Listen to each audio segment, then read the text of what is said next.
প্ৰিয় ছাত্ৰ ছাত্ৰীসকল, আমি যোৱা ক্লাছকেইটাত মেমোৱাছ অফ এ ছোটা চাহিব জন ৰাউণ্ডে লিখা ক্লাছ 12ৰ ইংৰাজী বিষয়ৰ লেচনটি পঢ়ি আছিলোঁ আৰু আজিৰ ক্লাছত আমি যোৱা ক্লাছত যিটো শেষ কৰিলোঁ তাৰ পিছৰ পৰা আমি আৰম্ভ কৰিম। At the start of our travels, before the rains broke, the roads had been so dry that the surface was almost invisible under a cloud of dust. আমাৰ যাত্ৰাৰ আৰম্ভণিত যেতিয়া বৰষুণ দিয়া নাছিল আৰু ৰাস্তাবোৰ শুকান হৈ আছিল আৰু ইমানেই ক্লাউড আছিল, ক্লাউড মানে তোমালোকে জানাই, ক্লাউড মানে হ'ল ডাৱৰ। ইমানে ডাৱৰ আছিল যে আমি একো দেখিব পৰা বা একো চাব পৰা নাছিলোঁ বুলি কৈছে। ঠিক আছে, তাৰপিছত কৈছে driving was difficult and one's destination uncertain. আৰু গাড়ী চলাই থকাটো বৰ কষ্টকৰ আছিল। এণ্ড ওৱানছ ডেষ্টিনেশ্যন আনচাৰ্টেইন, আৰু আমাৰ লক্ষ্যস্থানটো মানে গৈ পাম নে নেপাম সেইটো বৰ অনিশ্চয়তাৰ মাজত আছিল। এট ওৱান প্লেচ, এটা ঠাইত, road work had been in progress, ৰাস্তা বনোৱা কাৰ্যটো চলি আছিল। And one of the favourite hazards of road workers, a ramp lay concealed from sight under the dust cloud. আৰু ৰাস্তা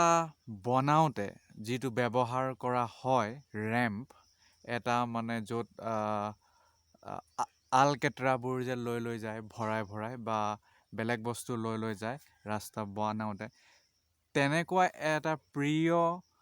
হেজাৰ্ডছ কৈছে। হেজাৰ্ড মানে হ'ল বিপত্তি বা আপত্তি, বিপত্তি বুলি ক'লে হ'ব প্ৰব্লেম, যিটো ৰ'ড ৱৰ্কাৰ কাৰণে থাকে। সেইটো ৰেম্প এটা কনচিল মানে পৰি আছিলে, কনচিল মানে লুকাই থকা, from sight under the dust cloud. যিহেতু বহুত ক্লাউড হৈ আছিল, ধূলি হৈ আছিল, ধূলি আৰু ডাৱৰ মিক্স হৈ আছিল, সেইকাৰণে আমি একো দেখিব পৰা নাছিলোঁ যে সেই ৰেম্পটো তাতে পৰি আছিল। ন' ৱাৰ্ণিং চাইনছ ৱেৰ ইন ইউজ, আৰু কোনো ধৰণৰ তাতে ৱাৰ্ণিং চাইনো দিয়া হোৱা নাছিল যে তাতে ৰেম্প আছে বা গাঁত আছে। অৰ ইফ দে ৱেৰ নট ভিজিবল, আৰু যদি আছিলেও ৱাৰ্ণিং চাইন যদি দিয়াও আছিলে তেতিয়াও মানে আমি দেখিব পৰা নাছিলোঁ, ভিজিবল নাছিল। Nor was this one of the পানী ramps usually encountered in civilised countries, but a step about 6 inches high. আৰু সৰু মৰু যিটো পানী মানে হ'ল স্মল পানীৰ ৰেম্পছ, সৰু মৰু যিটো ৰেম্প আছিল সেইটো প্ৰায় চিভিলাইজ দেশত দেখা পোৱা যায়। কিন্তু but a step about 6 inch high, 6 inch দীঘলহে সেইটো আছিল, তাতকৈ বেছি দীঘল আমি দেখিব পোৱা নাছিলোঁ। নিডলেছ টু চে, আৰু কোৱাৰ দৰকাৰ নাই যে the impact when we hit it was considerable, আৰু যেতিয়া আমাৰ গাড়ীটোৱে গৈ সেই ৰেম্পটোক খুন্দিয়ালে, তাৰ ইম্পেক্টটো, তাৰ প্ৰভাৱটো বহুত বেছি আছিলে, কনচিডাৰেবল মানে যিটো আমি গ্ৰহণযোগ্য, মানে বৰ ডাঙৰকৈ খুন্দা খালে তাত গৈ। As the car was carrying my wife, যিহেতু কাৰত মোৰ পত্নী আছিল, মাইছেল্ফ মই আছিলোঁ, দ্য বেবী মোৰ ল'ৰা ছোৱালী আছিল, এণ্ড হাৰ আয়াহ, আৰু আয়াহ মানে যিয়ে ল'ৰা ছোৱালীক চাই সেই বুঢ়ী জনীও আছিল লগত, বুঢ়ী আইতা আয়াজনীও, আৱাৰ ছাৰ্ভেণ্ট, আৰু আমাৰ চাকৰ দাসকেইটাও যিটো আছিল আমাৰ লগত, and the usual mass of camp equipment, আৰু কেম্পলৈ গ'লে, ক'ৰবাত ফুৰিবলৈ গ'লে, কেম্প কৰি যদি থাকিবলৈ যাওঁ, পিকনিক টাইপ, তাত গ'লে যি কেম্পৰ ইকুইপমেণ্ট বস্তুবোৰ লাগে, যন্ত্ৰ পাতি লাগে, আমাৰ সেইবোৰ গোটেইখিনি আছিল। It says much for the motor engineers of those days that not a single spring was broken on either of these occasions. Motor ইঞ্জিনিয়াৰে কোৱা মতে এটাও বস্তু ভাঙি যোৱা নাছিল যদিও মানে ইমান জোৰকৈ খুন্দিয়াইছিল তাত probably the fact that we were packed like sardines in the car save our bones কাৰণ সম্ভৱতঃ হ'ব পাৰে probably মানে হ'ল হ'ব পাৰে সম্ভৱতঃ the fact that কাৰণটো হ'ব কথাটো হ'ল যে we were packed আমি মাছৰ দৰে পেক হৈ আছিলোঁ আমি সেই গাড়ীৰ ভিতৰত মাছক যেনেকৈ পেক কৰি লৈ অনা হয় তেনেকৈ ধৰণে আমি কাৰৰ ভিতৰত পেক হৈ আছিলোঁ আৰু আমাৰ হাৰ্ডিও তেনেকুৱা ধৰণৰ মানে খুব ছেফ স্থানত সোমাই আছিলে সেইকাৰণে হয়তো আমাৰ একো নহ'ল বুলি লেখকে কৈছে দ্য চাউথ বেংক ৱাজ মোৰ হোমলি আৰু যিটো চাউথ বেংক দক্ষিণ উপত্যকা সেইটো খুব ঘৰুৱা ধৰণৰ আছিল ডিষ্টেঞ্চেছ ৱেৰ লেছ আৰু দূৰত্ব খুব কম আছিল এণ্ড টেৰেইন স্মলাৰ আৰু যিটো টেৰেইন মানে হ'ল ক্ষেত্ৰটো খুব মানে এৰিয়াটো বহুত স্মল আছিল the reserve forest were mostly in one block আৰু যিটো ৰিজাৰ্ভ ফৰেষ্ট আছিলে বনাঞ্চল আছিলে সেইটো মষ্টলি ইন ওৱান ব্লক মানে বৰ বেছি দূৰত নাছিলে ওৱান ব্লক মানে বেছি দূৰ নহয় আৰু অলপ দূৰৰ পিছত আপোনালোকে মানে গৈ পাই যাব তাত ঠিক আছে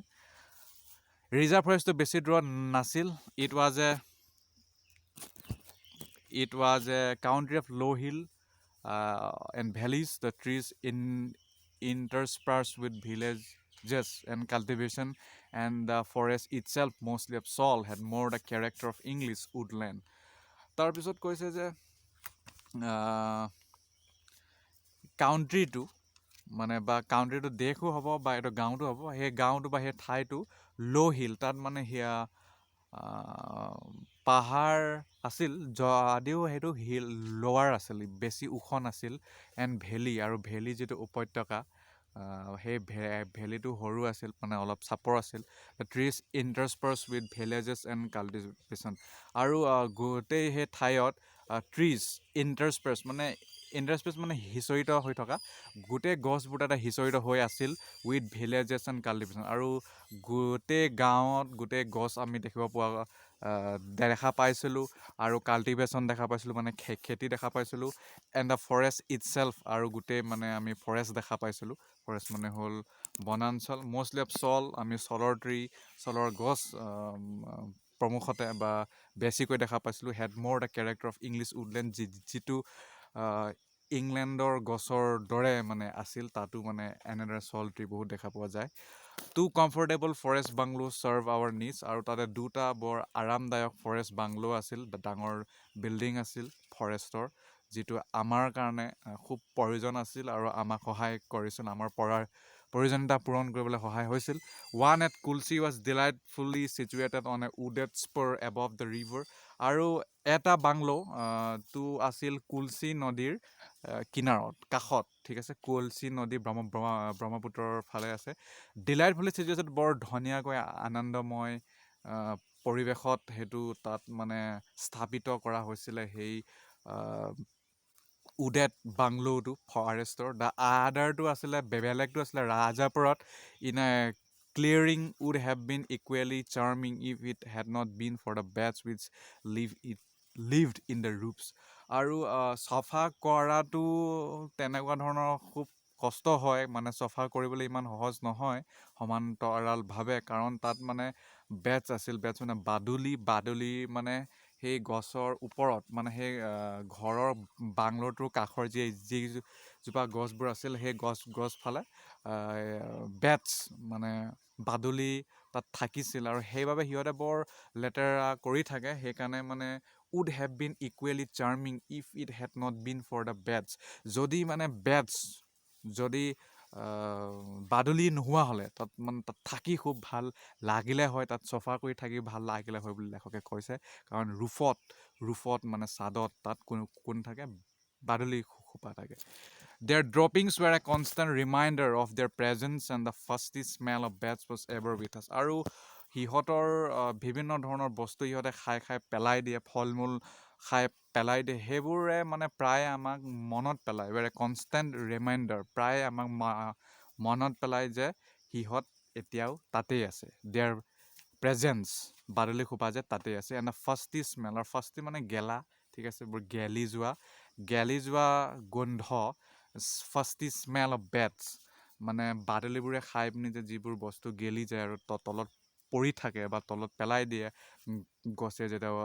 বৰষুণ বা বতাহ দিয়ে, ধুমুহা আহে, তেতিয়া সেইটো আমাৰ লগত প্ৰায়ে থাকেই, মানে সেই গোন্ধটো বুলি লেখকে কৈছে। Larger but less smelly were the huge fruit eating bats, আৰু তাতোকৈ ডাঙৰভাৱে, বহলভাৱে, খালি অলপ গোন্ধটো কম, were the huge fruit bat, তাত ডাঙৰ ডাঙৰ ফল মূল খোৱা বেটছ, বাদুলি তাত আমি দেখা পাইছিলোঁ, with a wing Spain of 5 feet, আৰু যাৰ মানে উইংটো, যাৰ মানে পাখিটো 5 feet লৈকে মানে বহল হৈছিল, আমি সেইটো দেখিছিলোঁ। সেইটো তাতেই আছিল, আমাৰ কাষতেই, আমাৰ বাংলোৰ কাষতে বুলি লেখকে কৈছে। Which live in a tree outside the bungalow, আৰু যিটো বাংলোৰ মানে আউটছাইড, বাংলোৰ মানে বাহিৰত, বাংলোৰ যিটো জেওৰা দিয়া আছে বা যিটো বাউণ্ডেৰী দিয়া আছে, তাৰ বাহিৰত মানে ইহঁত, এই বাদুলিসোপা, ডাঙৰ বাদুলিসোপা, ফ্ৰুইট ইটিং বাদুলিসোপা তাত থাকিছিল। And issued forth at dusk in search of food, আৰু গধূলি হোৱা মাত্ৰকে, ডাষ্ট মানে হ'ল গধূলি, এন্ধাৰ হোৱা মাত্ৰকে সিহঁতে ফলৰ মানে সন্ধানত বাদুলিসোপাই সিহঁতৰ যাত্ৰা আৰম্ভ কৰিছিল। আমি সকলোৱে জানো যে দিনত বাদুলিয়ে নেদেখে, ৰাতিহে বাদুলি দেখে, সেইকাৰণে গধূলি হোৱাৰ লগে লগে, ডাষ্ট হোৱাৰ লগে লগে বাদুলিসোপাই মানে নিজৰ খাদ্যৰ চাৰ্চত, যাত্ৰাত ওলাই পৰিছিল। A strange host of ghostly shapes gliding through the air on silent wings, আৰু আমি এটা বৰ বেলেগ ধৰণৰ, ষ্ট্ৰেঞ্জ, বৰ অন্যান্য ধৰণৰ, বিচিত্ৰ ধৰণৰ, ঘোষ্টলি মানে অলপ ভূতৰ মানে কিবা শ্বেপৰ ধৰণৰ, আকাৰৰ ধৰণৰ, তেনেকুৱা মানে আকাশত চুপচাপকৈ উৰি যোৱা দেখিছিলোঁ বাদুলিসোপাক, যিটো মানে অলপ আমাৰ বাবে লেখকে কৈছে যে অলপ ভূতৰ টাইপ লাগিছিল, ঠিক আছে। সিহঁতৰ উইংটো, সিহঁতৰ পাখিটোৰ পৰা চাইলেণ্টলি সিহঁতে উৰি গৈছিল, ঠিক আছে। তাৰপিছত কৈছে close to bungalow was a large well, আৰু বাংলোটোৰ কাষত এটা বৰ ডাঙৰ বিল আছিলে। ভিল মানে হ'ল বিল, আপোনালোকৰ ঘৰৰ কাষত হয়তো থাকিব পাৰে, তোমালোকৰ ঘৰৰ কাষত, ঠিক আছে। Where an earthquake had once lowered the surface and the land became inundated with water, আৰু বাংলোটোৰ কাষত এটা বৰ ডাঙৰ বিল আছিলে, আৰু তাতে যেতিয়া ভূমিকম্প হৈছিলে, সেই ভূমিকম্প হওঁতে তাৰ ওপৰৰ ভাগটো একেবাৰে তললৈ ঠেলি দিছিলে, সেইকাৰণে এতিয়া মানে তাৰ যিটো হাইট সেইটো কমি গৈছিলে। And the land became inundated with water, আৰু যিটো মাটি আছিলে সেইটো পূৰা পানীৰে ভৰি গৈছিলে, উভৈনদী হৈ গৈছিলে। ইনাণ্ডেটেড মানে হ'ল উভৈনদী হৈ যোৱা, ফুল হৈ যোৱা। It was an eerie spot where tree skeletons still rose out of the water, a reminder that it had once been dry land, আৰু এইবোৰ দেখি লেখকে কৈছে যে এইটোৱে দেখি বৰ আমাক ভয়ানক, যিটো আমাৰ ভয় লগা ধৰণৰ, এৰি মানে হ'ল ভয় লগা ধৰণৰ অদ্ভুত ঠাই যেন আমাৰ লাগিছিল, য'ত মানে গছৰ যিবোৰ মানে জকা, স্কেলিটন মানে জকাবোৰ এতিয়াও পানীৰ ওপৰত থিয় হৈ আছিল, তাতে আমি দেখা পাওঁ। আৰু আমাক এইটোৱে প্ৰায় আমাক মনত পেলায়, a reminder that it had once been dry land, যিটো মানে এই ঠাইটো এদিন আগত ইয়াত শুকান মাটি আছিলে ইয়াত, কিন্তু এতিয়া আৰ্থকুৱেকে মানে ভূমিকম্পই গোটেই সলনি কৰি পেলালে। আশা কৰিছোঁ তোমালোকে বুজি পাইছা, যদি মোতকৈ ডাঙৰ কোনোবা আছে আপোনালোকে বুজি পাইছে। In spite of its somewhat macabre association, however, Rajapara was a pleasant place to work in. যদিও আমি এই খোপা ইনস্পায়াৰ্ডৰ পৰা শেষলৈকে ইন আৱাৰ নেক্সট ক্লাছ আমি শেষ কৰিম। আশা কৰিছোঁ তোমালোকে বুজি পাইছা। যদি কিবা ডাউট থাকে মোক পাৰ্চনেলি মেছেজ কৰিব পাৰা, ফোন কৰিব পাৰা, বা মই এইটো ইউটিউবতো দি দিম। তেতিয়া ইউটিউবত যদি চোৱা তেতিয়া তাৰ পৰা সেই কমেণ্ট বক্সত দিব পাৰা, ঠিক আছে তোমালোকে। আৰু হোৱাটছআপৰ যিটো আমাৰ অফিচিয়েল গ্ৰুপ আছে, PNGB গভ মডেল কলেজ কাকপথাৰত, তাতো তোমালোকে গৈ পিনি বিভিন্ন প্ৰশ্ন সুধিব পাৰা। যিহেতু তোমালোকে হাই ছেকেণ্ডেৰী ছেকেণ্ড ইয়েৰ, গতিকে অলপ চিৰিয়াছ হোৱা। যিকেইটা পঢ়াইছোঁ, যিকেইটা মানে কৈছোঁ, সেইকেইটা মনত ৰাখিবলৈ চেষ্টা কৰা। নিজে প্ৰশ্নৰ উত্তৰ বিচাৰিব চেষ্টা কৰা, মোক হ'লেও দেখুৱাবলৈ চেষ্টা কৰা, বা আন আমাৰ যিবোৰ ষ্টাফ আছে তেওঁলোকক ক'ব পাৰা। আৰু তোমালোকেও চিৰিয়াছ হোৱা, ঠিক আছে। যি নোৱাৰা মোক ক'বা, মই শিকাই দিম, বা অন্যান্য তোমালোকৰ টিচাৰ যোনে বেলেগ লেচন পঢ়াইছে সিহঁতক ক'লেও হ'ব, ঠিক আছে। আশা কৰোঁ তোমালোকে উপকৃত হ'বা, ঠিক আছে। তাৰপিছত এতিয়াতো অহা বছৰটো তোমালোকৰ পৰীক্ষা হ'বই ফাইনেল, গতিকে এতিয়া টাইমবোৰ পাছ কৰি নাথাকিবা। গতিকে আৰু বেছি নকওঁ, আৰু বেছি ক'লে আকৌ তোমালোকেতো ক'ত শুনিবা, হয় নাই? যেই কি নহওক বাৰু।